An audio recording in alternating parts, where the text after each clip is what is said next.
Calm seas and bright skies can shift in an instant when shadows rise from below, transforming routine dives and swims into scenes of chaos. The water erupts with violence, leaving survivors scarred and witnesses frozen in disbelief. From a diver's last moments off South Africa to a yacht encounter in the San Juan Islands, terror takes many forms. In this video, we'll uncover 6 chilling encounters that remain unforgettable. In late November 2018, the coastal waters near Seal Island, off the southern tip of South Africa, drew marine biologists from around the world, eager to study the region's thriving great white shark population. The island sat roughly 7 kilometers from the mainland, a jagged rock formation surrounded by frigid Atlantic currents that churned with life. For decades, researchers had documented the hunting behavior of great whites in these waters, particularly their spectacular breaching attacks on Cape Fur seals. The area had become infamous among scientists and thrill-seekers alike, a natural theater where apex predators demonstrated their raw power daily. Alex Harlow, a 32-year-old marine biologist from New Zealand, had spent the previous 3 years studying great white feeding patterns without the protection of shark cages. His colleague Emma Torres, a 28-year-old researcher from Argentina, shared his passion for close proximity observation. Both believed that cageless diving allowed for more natural shark behavior and better data collection. Their research aimed to document how environmental factors influenced hunting success rates, and they had planned this particular dive for weeks, waiting for optimal weather conditions and seal activity. The morning of the dive arrived with unusual clarity. The sun broke through scattered clouds, illuminating the water with an almost supernatural brightness. Visibility extended beyond 20 meters, revealing the rocky bottom and scattered kelp forest below. A colony of Cape Fur seals lounged on the island's rocky shores, occasionally slipping into the water to feed on small fish and squid. Alex and Emma conducted their final equipment checks on the research vessel, testing regulators and reviewing hand signals. Their plan was straightforward: descend to approximately 15 meters, position themselves near a known hunting corridor, and observe any shark activity for 45 minutes before surfacing. They entered the water at approximately 9:30 in the morning, descending slowly through the crystalline water. The cold penetrated their wetsuits immediately, a constant reminder of the Atlantic's unforgiving temperature. Below them, seals moved with lazy confidence, twisting and spiraling through the water column with remarkable grace. Alex signaled to Emma, pointing toward a cluster of seals feeding near a rocky outcrop. She nodded, adjusting her position to get a better view. Everything seemed routine, almost peaceful. The attack came without warning. Great whites are ambush predators, and their hunting strategy relies on explosive speed from below. Alex was reviewing data on his underwater slate when Emma suddenly grabbed his arm, her eyes wide behind her mask. She pointed frantically downward. A massive shadow materialized from the depths, rising with terrifying velocity. The shark was enormous, easily over 4 meters in length, its body a torpedo of muscle and cartilage accelerating upward with singular focus. Alex barely registered the movement before impact. The great white struck him from below with the force of a freight train, its snout ramming into his torso and spinning him violently in the water. The collision knocked his regulator from his mouth, and bubbles exploded around him in chaotic streams. Emma kicked desperately toward him, waving her arms and trying to create commotion that might distract the predator. But underwater communication was nearly impossible. She could only gesture frantically, her movements slow and dreamlike compared to the shark's explosive power. The great white circled back with mechanical efficiency. Its black eyes rolled back as it opened its jaws, revealing rows of serrated teeth designed to tear through flesh and bone. It clamped onto Alex with horrifying force, its bite exerting thousands of pounds of pressure. The shark shook its head violently from side to side, the motion designed to rip through prey and incapacitate it quickly. Alex's body twisted in the predator's grip, limp and unresisting. Emma floated several meters away, frozen in absolute horror. The water around her transformed into an expanding cloud of blood and air bubbles, obscuring her view but not enough to hide what was happening. The shark dragged Alex deeper toward a partially eaten seal carcass wedged between rocks. Great whites often cache their prey, returning to feed multiple times. The predator gave one final violent shake, and Alex's body separated at the neck. The severing was swift and complete. Emma's training took over despite her shock. She inflated her buoyancy control device and began ascending, following protocol even as her mind struggled to process what had occurred. She kept her ascent controlled, pausing briefly to avoid decompression sickness despite every instinct screaming at her to reach the surface immediately. Her eyes remained fixed on the scene below, watching the massive shark circle the area one final time before disappearing back into the depths. The crew aboard the research vessel knew something was wrong when Emma surfaced alone, tearing her regulator out and screaming for help. Her voice was raw, barely coherent, but the blood on her wetsuit told them everything they needed to know. The captain immediately radioed for emergency services and backup divers. A rescue team arrived within 20 minutes, equipped with protective shark shields and additional support. The divers descended quickly, locating the attack site by following the dispersing blood trail. They found Alex's body near the rocky outcrop, partially obscured by kelp. The great white had not returned, having apparently lost interest after the initial attack.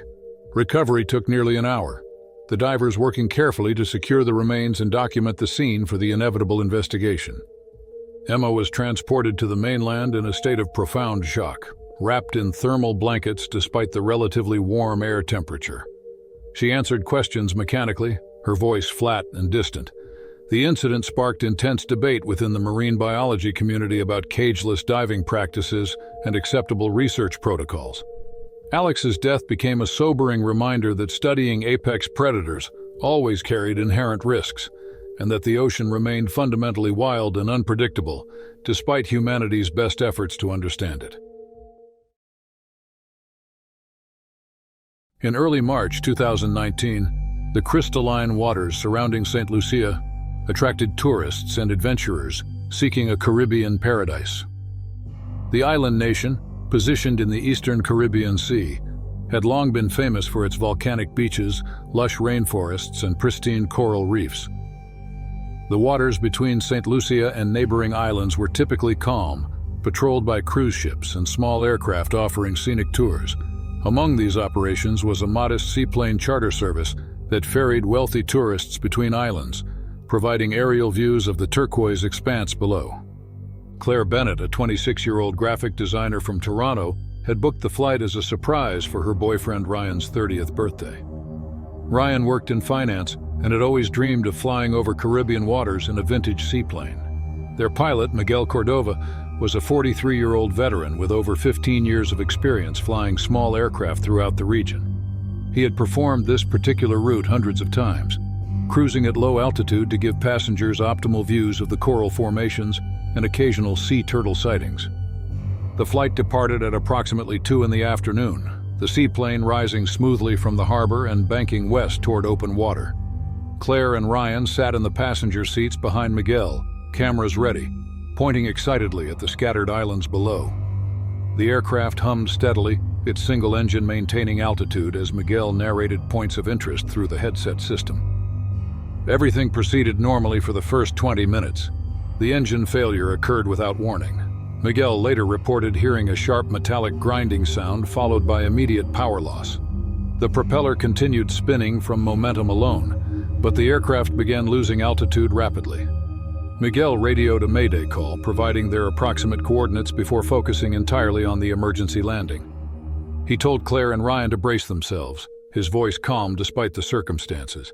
The seaplane descended toward the water at a steep angle, the ocean surface rushing up to meet them with terrifying speed. Impact came hard and chaotic. The seaplane hit the water nose first, the hull crumpling and splitting on contact. The force threw all 3 passengers violently forward against their restraints before the cabin began filling with seawater. Miguel struggled with his seatbelt before finally releasing it and kicking out through the shattered windscreen. Claire and Ryan followed, swimming desperately away from the sinking aircraft as debris floated around them in a spreading circle.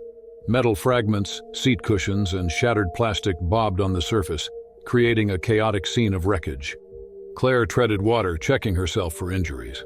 Her shoulder ached from the impact, and small cuts covered her arms from broken glass. Ryan surfaced nearby, blood streaming from a gash on his forehead where he had struck the seat in front of him. Miguel swam toward them, his own face bruised and bleeding from hitting the instrument panel. All 3 were disoriented, struggling to process what had just happened. The oceanic white tip appeared within minutes. These sharks were notorious for patrolling open water, drawn to disturbances and blood. The predator was massive, easily 3 meters long, with distinctive rounded fins and a scarred body that spoke of countless encounters. It materialized from below, a dark shape rising through the blue water with deliberate curiosity. The shark bumped Claire's leg first, the contact sending waves of panic through her entire body. She kicked frantically, shouting to the others. The white tip circled slowly, then accelerated suddenly. It grazed Claire's shoulder with its teeth, not a full bite, but a testing strike that left shallow lacerations across her skin. Blood clouded the water immediately, attracting the predator's increased interest. Ryan splashed toward Claire, trying to position himself between her and the shark, but the animal was too fast and too intelligent. It circled all 3 survivors, occasionally rushing in for exploratory bumps that felt like being hit with a concrete block. Miguel spotted the blood from his head wound dripping into the water and realized they were creating a chemical trail that would attract more predators. He told Claire and Ryan to float as still as possible, to minimize movement and vibrations, but terror made stillness nearly impossible. The white tip continued its relentless circling, occasionally lunging forward in sudden testing strikes that sent foam churning violently around them. The Coast Guard helicopter arrived after 45 minutes, though it felt like hours to the survivors. The crew had intercepted Miguel's Mayday transmission and triangulated their position, based on his last coordinates. A rescue swimmer descended on a cable carrying a rescue basket. The white tip circled even as the helicopter hovered overhead, seemingly undeterred by the noise and downdraft. One by one, Claire, Ryan, and Miguel were hoisted from the water, leaving the predator behind. All 3 reached the mainland alive, battered and bleeding, but functional. Claire required stitches for her shoulder wounds, Ryan needed treatment for his head laceration and possible concussion, and Miguel suffered bruised ribs and numerous cuts. The experience fundamentally changed how all 3 viewed the ocean, transforming it from a beautiful paradise into something far more complex and dangerous. In August 2017, the coastal waters off the Southern Cape region of South Africa experienced an unusually high concentration of great white sharks. The area, stretching along a rugged shoreline marked by rocky outcrops and deep channels, had always hosted these apex predators, but that particular summer brought record numbers. Marine biologists attributed the increase to abundant seal populations and favorable water temperatures. Local authorities issued advisories warning swimmers and divers, though commercial fishing and law enforcement operations continued as necessary. Lieutenant Mark Sullivan, a 41-year-old police diver with 18 years of experience, received orders to investigate a sunken vessel approximately 8 kilometers offshore. The boat had gone down 3 weeks earlier under suspicious circumstances, and investigators suspected the wreckage contained evidence related to an ongoing smuggling case. Mark assembled his team. Officer Elena Torres, 34, who had worked underwater recovery for a decade, and Officer Jason Kim, 29, the newest member of the dive unit, but highly trained in technical diving. The investigation required descending to the wreck site at roughly 22 meters depth, searching the vessel's interior and exterior for sealed containers or hidden compartments. Weather conditions were favorable that morning, with minimal surface chop and decent visibility reported by a preliminary reconnaissance team. The 3 divers boarded the police vessel at dawn, reviewing their dive plan and equipment protocols. Mark emphasized staying together, maintaining visual contact at all times, and following standard hand signals for communication.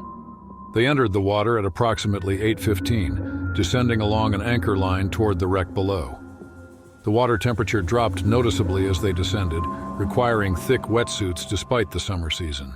The sunken vessel emerged from the gloom gradually, its hull listing to port and partially buried in the sandy bottom. Kelp forests surrounded the wreck, swaying gently in the current and creating an eerie, cathedral-like atmosphere. Jason reached the wreck first, swimming along the starboard side toward the main cabin area. Elena followed closely, her underwater camera documenting the scene for evidence purposes. Mark maintained a position slightly above them, scanning the surrounding water for any hazards or unexpected conditions. The wreck appeared stable, showing no signs of recent disturbance beyond normal marine growth and minor fish activity. The great white emerged from beneath the wreck with explosive velocity. Mark saw it first, a massive shadow accelerating upward from the sandy bottom where it had been resting, perfectly camouflaged. The shark was enormous, easily 4.5 meters long, its body a streamlined missile of muscle and predatory efficiency. It targeted Jason immediately, perhaps drawn by his position or simply attacking the nearest moving object. The impact was devastating. The shark struck Jason from below, its jaws clamping onto his torso with thousands of pounds of pressure. Jason's body jerked violently, his regulator torn from his mouth as bubbles exploded around him. The predator shook him with horrifying force, the motion designed to incapacitate prey quickly and efficiently. Mark kicked desperately downward, waving his arms and trying to distract the animal, but great whites in attack mode rarely divert attention once committed. Elena saw the blood cloud expanding and immediately understood the severity. She swam toward Jason, reaching for his arm, but the shark's power was overwhelming. It dragged Jason deeper, away from the wreck and toward open water. Mark signaled frantically to Elena, pointing upward and gesturing for her to retreat. The ocean was the shark's domain, and they had no weapons or defenses that could counter such raw power. The attack lasted perhaps 20 seconds, though time distorted into something surreal and endless. The great white released Jason suddenly, his body going limp in the water. The predator circled once more, its black eyes emotionless and calculating, before disappearing back into the depths with the same explosive speed it had arrived. Mark and Elena floated in shock, watching Jason's body drift slowly downward, trailing blood. Training overrode panic. Mark grabbed Elena's arm and began ascending, knowing they needed to surface and call for immediate backup. They maintained a controlled ascent rate despite every instinct screaming to flee, pausing at safety stops to avoid decompression sickness. Mark's mind raced through protocols: secure the scene, radio for the recovery team, document everything. His hands shook as he checked his dive computer. They broke the surface 4 minutes after the attack began. Mark ripped his regulator out and shouted to the vessel crew, pointing frantically at the water below. The captain immediately radioed for emergency services and additional dive support. Within 30 minutes, a specialized recovery team arrived equipped with protective shark shields and sonar equipment to track any nearby predators. The recovery divers descended with extreme caution, their electronic shields emitting electromagnetic pulses designed to deter sharks. They located Jason's body approximately 30 meters from the wreck, resting on the sandy bottom. The great white had not returned, apparently satisfied or disinterested after the initial attack. Recovery took nearly 2 hours, complicated by depth and the need for careful evidence handling. Mark and Elena were transported to shore for medical evaluation and psychological debriefing. Both were physically unharmed, but deeply traumatized by witnessing their colleague's death.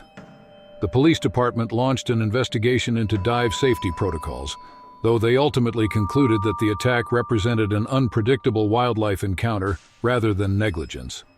Mark continued diving professionally, but never without remembering those terrible seconds when nature demonstrated its absolute indifference to human intentions. In July 2020, the Caribbean islands experienced a particularly warm summer that drew tourists and locals alike to the beaches after sunset. The island of Barbados, positioned in the eastern Caribbean, has always been known for its calm waters and relatively safe swimming conditions. The western coast featured gentle beaches with gradual depth changes, making it popular for families and evening gatherings. However, marine biologists had noted increased tiger shark activity that season, likely drawn by warmer water temperatures and abundant fish populations migrating closer to shore. Lily Carter, a 19-year-old university student from Manchester, had arrived in Barbados 2 weeks earlier for summer vacation with a group of friends. The group had rented a beachfront cottage on a secluded stretch of sand, far from the crowded tourist spots.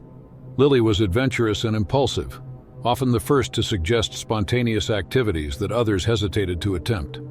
Her friends found her energy infectious, though occasionally worrying when her enthusiasm overrode common sense. The evening of the incident began innocently enough. Lily and her friends had spent the day exploring local markets and hiking through inland trails. As night fell, they gathered on the beach with drinks and music, enjoying the warm air and gentle breeze. The moon hung nearly full overhead, casting silver light across the calm water. Bioluminescent plankton glowed faintly in the shallows, creating an ethereal effect that fascinated the group. Someone suggested swimming, but most declined, preferring to stay on the beach. Lily decided to swim alone, stripping down and wading into the warm water around 11:30 at night. Her friends remained on shore, visible as silhouettes against the cottage lights approximately 50 meters away. The water felt perfect, warm as bathwater and incredibly smooth. She floated on her back, watching stars appear between scattered clouds, laughing quietly at the absurdity and freedom of swimming naked in the Caribbean. The bioluminescence trailed behind each movement, leaving glowing streaks that faded slowly. She drifted farther from shore than intended, mesmerized by the sensations and the peaceful night. The bottom dropped away beneath her feet, the gentle slope giving way to deeper water, where the continental shelf began its descent. Lily barely noticed the change, still floating lazily and enjoying the solitude. Tiger sharks often patrol these transition zones, hunting for sea turtles, fish, and anything else that moves through their territory. Tiger sharks are opportunistic predators attracted by splashing and vibrations in the water. The shark appeared without warning. It was massive, nearly 4 meters long, its distinctive stripes visible even in the moonlight filtering through the water. It surged upward from below, colliding with Lily's leg with tremendous force. The impact spun her underwater, disorienting her completely. She kicked frantically, feeling the predator's sandpaper skin graze her thigh. Panic flooded her system immediately. Lily tried to scream but swallowed seawater instead, choking and thrashing as she fought to surface. The shark's teeth had grazed her thigh, leaving deep lacerations but not achieving a full bite. Blood poured from the wounds, creating dark clouds in the moonlit water. She broke the surface, gasping, her earlier tranquility replaced by absolute terror. The cottage light seemed impossibly far away. The tiger shark circled beneath her, its movements deliberate and calculating. It rushed in again, its jaws opening to reveal rows of serrated teeth designed to crush through turtle shells and bone.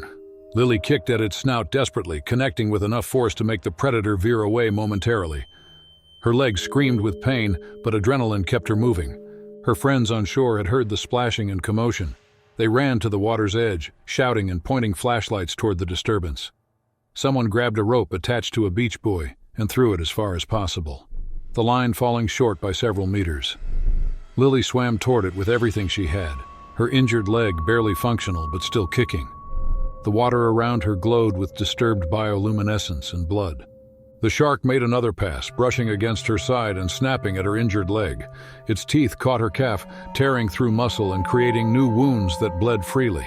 Lily screamed, her voice carrying across the water.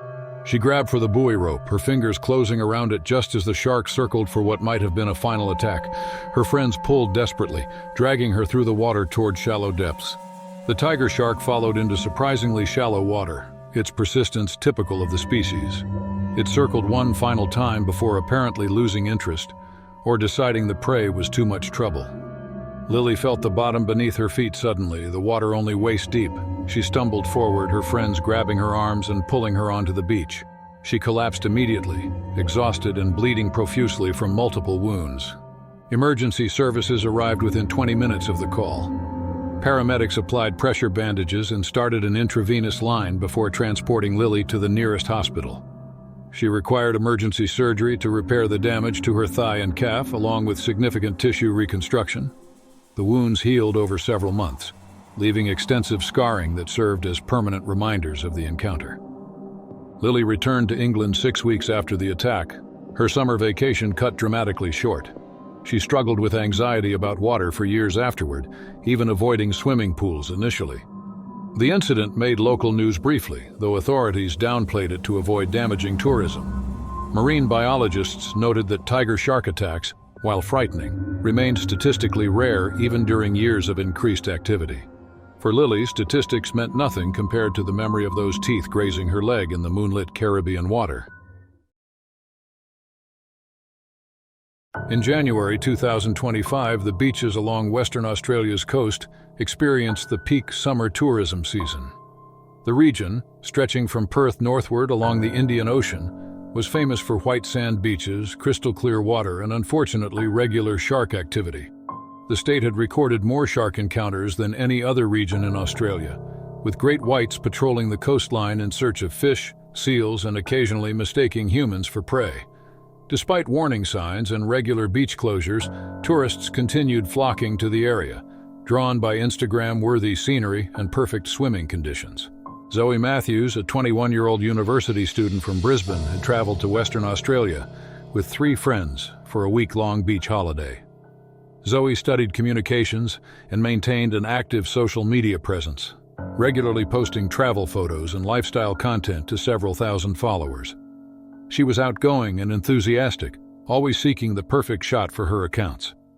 Her friends often joked about her dedication to getting the right angle, sometimes spending 20 minutes on a single photo composition. The group arrived at a popular beach north of Perth by mid-morning and staked out a spot near the water's edge. The day was spectacular, with temperatures climbing toward 35 degrees and barely a cloud visible. Gentle waves rolled onto shore, creating perfect conditions for wading and swimming. Zoe immediately pulled out her phone, snapping photos of the scenery and her friends applying sunscreen. She noticed several other people in the shallows, families with children and couples walking along the waterline. Around noon, Zoe decided she wanted photos of herself in the surf, envisioning a series of shots showing her laughing in the waves with sunlight sparkling on the water behind her. Her friends agreed to help, following her into the shallows with phones ready. The water was refreshingly cool against the hot sand, barely reaching their knees initially. Zoe waded out farther, calling back suggestions about angles and lighting, focused entirely on creating the perfect content. She stepped deeper than intended, the water now reaching mid-thigh as small waves broke around her. Zoe held her phone high, switching to selfie mode and trying different poses while her friends snapped additional shots from shore. She was laughing, completely absorbed in the moment and distracted by framing the ocean behind her. The water clarity was exceptional, revealing a sandy bottom and occasional small fish darting between her legs. The great white had been patrolling the area for hours, likely drawn by a seal colony visible on rocks several hundred meters offshore. The shark was approximately 3.5 meters long, an adolescent still learning optimal hunting strategies. It detected vibrations and movement in the shallows, the splashing and irregular patterns suggesting potential prey. Great whites often investigate unusual activity, particularly in murky water or when visibility is compromised by surface reflections. The attack came explosively. The shark lunged from deeper water, closing the distance in seconds with powerful tail strokes. It clamped onto Zoe's calf with tremendous force, its teeth penetrating flesh and muscle. Zoe screamed, the sound cutting across the beach and alerting everyone nearby. The predator shook its head violently, trying to drag her into deeper water where it could maneuver more effectively. Her phone flew from her hands, landing in the water and floating away on the current. Zoe kicked frantically with her free leg, striking the shark's head and gills. The predator released momentarily, circling in the shallow water with its dorsal fin visible above the surface. Blood poured from the wounds on her calf, clouding the water and creating a scene of absolute chaos. Her friends screamed from shore, frozen in shock for precious seconds before one grabbed a life ring mounted on a nearby post. The shark circled back, its movements deliberate and testing. It snapped at Zoe's injured leg again, catching her ankle and tearing through skin. Her friends shouted from the beach, one throwing the life ring toward her, but it fell short in the churning water. She splashed desperately, trying to make herself appear larger and more threatening while simultaneously attempting to reach shallower water. Every movement sent waves of pain through her leg, but terror overrode physical sensation. Other beachgoers rushed toward the water's edge, shouting and throwing objects to distract the predator. The predator circled relentlessly, its dorsal fin cutting through the bloodied water. Through the chaos, Zoe spotted a surfboard floating nearby, apparently abandoned by someone who had fled the water. Adrenaline and sheer instinct drove her to lunge toward it. She grabbed the board's edge with both hands, pulling herself partially onto it while kicking weakly with her uninjured leg toward shallower water. The shark made one final pass, bumping the board hard enough to nearly dislodge her before losing interest and swimming back toward deeper water. Zoe's friends and other beachgoers rushed into the shallows as soon as the shark departed, pulling her and the board onto the beach within seconds. She collapsed on the sand, clutching her mangled leg and gasping. Blood soaked the sand around her, spreading in a dark stain. Someone had already called emergency services, and lifeguards arrived with first aid equipment. They applied pressure bandages and elevated her leg, trying to control the bleeding while waiting for paramedics. An ambulance arrived 12 minutes after the initial call. Paramedics assessed Zoe's injuries and started intravenous fluids before transporting her to the nearest trauma center. She required immediate surgery to repair damaged muscle, tendons, and blood vessels. The surgeon later described the wounds as severe but not life-threatening, the shark apparently having released quickly rather than maintaining a sustained attack. Zoe spent 8 days hospitalized and required months of physical therapy to regain full mobility. Her phone was never recovered, lost somewhere in the ocean along with the photos she had been so focused on capturing. The incident made national news, with footage from witnesses' phones showing the chaotic moments of the attack. Marine authorities closed the beach for 3 days while monitoring shark activity in the area. Zoe eventually returned to social media, posting about her recovery process and warning others about the dangers of becoming too distracted near the ocean. The scars on her leg remained prominent, a permanent reminder that perfect photos were never worth risking one's safety in unpredictable waters. In September 2024, the waters surrounding the San Juan Islands in Washington state attracted different marine enthusiasts eager to photograph the region's famous orca populations. The archipelago, positioned between the northwestern United States and Canada's Vancouver Island, served as a critical habitat for several resident orcapods. The area's cold, nutrient-rich waters supported abundant salmon runs that drew the whales seasonally. Local regulations required boats to maintain a significant distance from the animals, though enforcement proved challenging given the whales' unpredictable movements and the sheer number of vessels in the area. Julia Harper, a 34-year-old wildlife photographer from Seattle, had chartered a small yacht with her brother Mark and 3 close friends for a weekend photography expedition. Julia had spent years documenting Pacific Northwest wildlife, building a portfolio that focused on orcas and their complex social behaviors. Mark, 37, worked as a software engineer but shared his sister's passion for marine life. Their friends Peter Valdez, Sarah Chen, and Michael Torres were experienced sailors who had joined similar expeditions previously. The yacht departed Friday morning under clear skies, motoring northwest through relatively calm seas. The group had researched recent orca sightings and planned their route accordingly, hoping to encounter one of the resident pods known to frequent the area. By early afternoon, they spotted distinctive black dorsal fins approximately 2 kilometers ahead. Julia grabbed her camera equipment while Mark adjusted their course to maintain the legally required distance of at least 200 meters. The pod consisted of roughly 12 individuals, including several juveniles, and a massive bull orca that Julia estimated at 7 meters in length. The whales moved leisurely, occasionally surfacing to breathe and creating spectacular misty blows that caught the afternoon light. Julia photographed continuously, capturing images of the animal's distinctive saddle patches and dorsal fin shapes used for individual identification. The group remained respectful, maintaining distance and keeping the engine at low speed to minimize disturbance. The situation changed dramatically around 3:30 in the afternoon. The bull orca suddenly veered from the pod, accelerating toward the yacht with clear intent. Mark noticed first, pointing and shouting a warning as the massive animal closed the distance with terrifying speed. Before anyone could react, the orca slammed into the hull from below with tremendous force.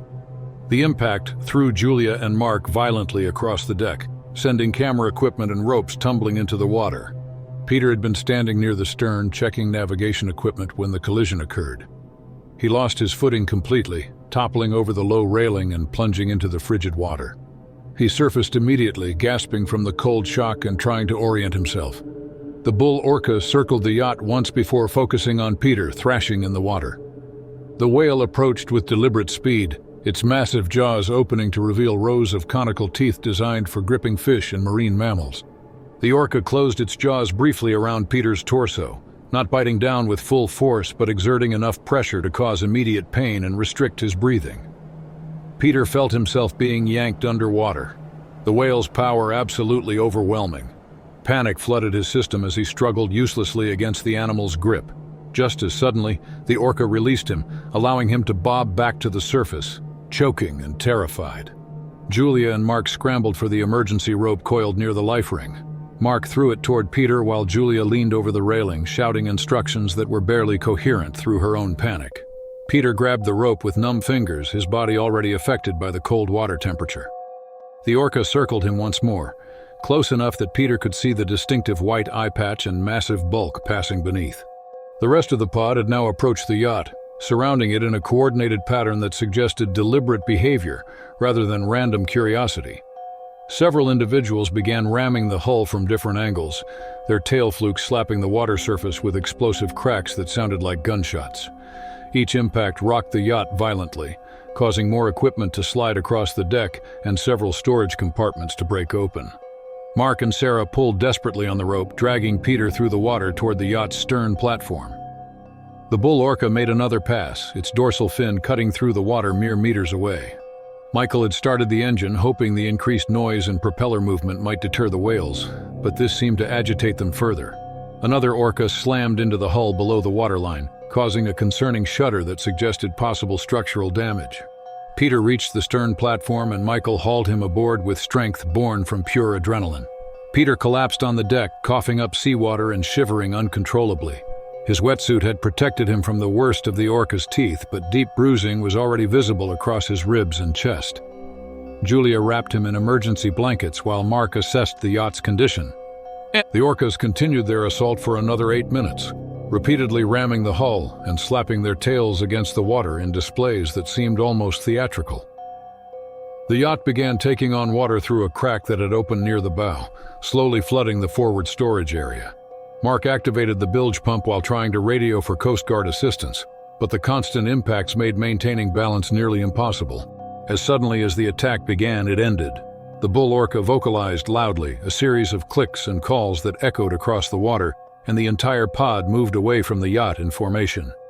They traveled south, their dorsal fins disappearing gradually into the distance. The sudden silence felt surreal after the chaos and violence of the previous minutes.